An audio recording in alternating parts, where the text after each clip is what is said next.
Let us now take the metals zinc, aluminium and iron. These metals do not react with cold as well as hot water. They react only with steam, which shows that zinc, aluminium and iron are less reactive compared to potassium, sodium, calcium and magnesium. What are the products formed? When zinc reacts with steam, the products formed are zinc oxide and hydrogen. And when aluminium reacts with steam, the products formed are aluminium oxide and hydrogen, whereas when iron reacts with steam, the products formed are Fe3O4 and hydrogen. Thus, in the case of zinc, aluminium and iron, it is found that oxide is formed instead of hydroxide. Now, how can we write the balanced chemical equations? In the case of zinc, Zn plus H2O gives ZnO plus H2. In the case of aluminium, 2Al plus 3H2O gives Al2O3 plus 3H2. And in the case of iron, 3Fe plus 4H2O gives Fe3O4 plus 4H2. Finally, let us see how to arrange the metals in the order of decreasing reactivity.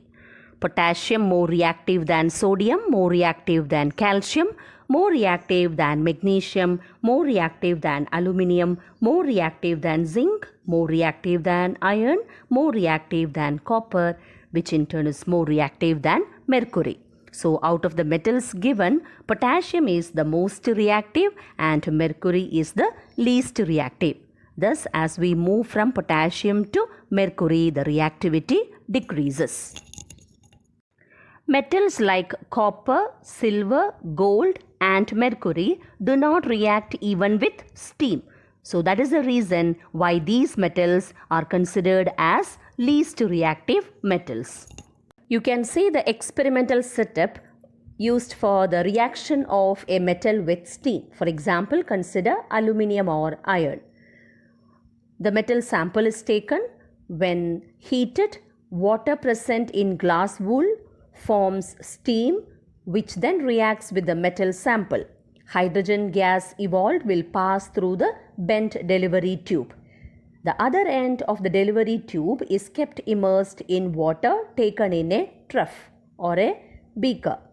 So here hydrogen gas produced is bubbled through a trough of water and into an upturned gas jar filled with water.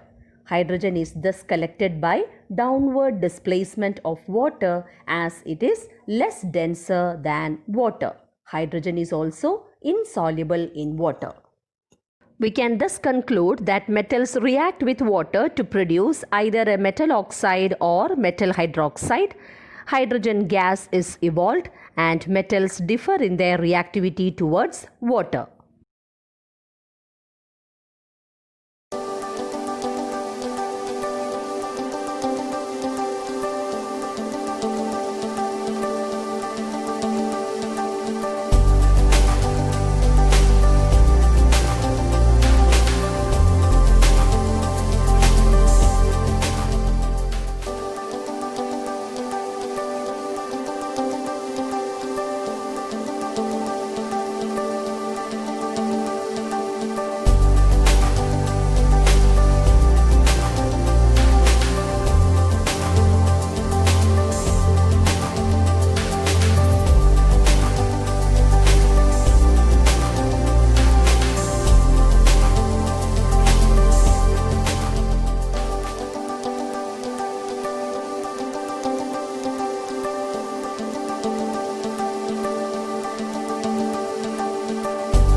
Let us now consider the reaction of metals with acids like hydrochloric acid, sulfuric acid and nitric acid.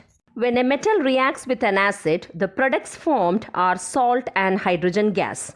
We can write the word equation as metal plus acid gives salt plus hydrogen. The salt produced depends on the metal and the type of acid involved in the reaction. When a metal reacts with hydrochloric acid, the salt produced is a metal chloride. When a salt reacts with sulfuric acid, the salt produced is a metal sulfate, and when a metal reacts with nitric acid, the salt produced is a metal nitrate. Let us now discuss about the products formed when magnesium, aluminium, zinc and iron reacts with dilute hydrochloric acid. When magnesium reacts with hydrochloric acid, the products formed are magnesium chloride and hydrogen. When aluminium reacts with hydrochloric acid, the products formed are aluminium chloride and hydrogen. Whereas when zinc reacts with hydrochloric acid, the products formed are zinc chloride and hydrogen. Now how to write the balanced chemical equations? Mg plus 2HCl gives MgCl2 plus H2. 2Al plus 6HCl gives 2AlCl3 plus 3H2. Zn plus 2HCl gives ZnCl2 plus H2. When iron reacts with hydrochloric acid, the products formed are ferrous chloride and hydrogen. The balanced chemical equation is Fe plus 2HCl gives FeCl2 plus H2.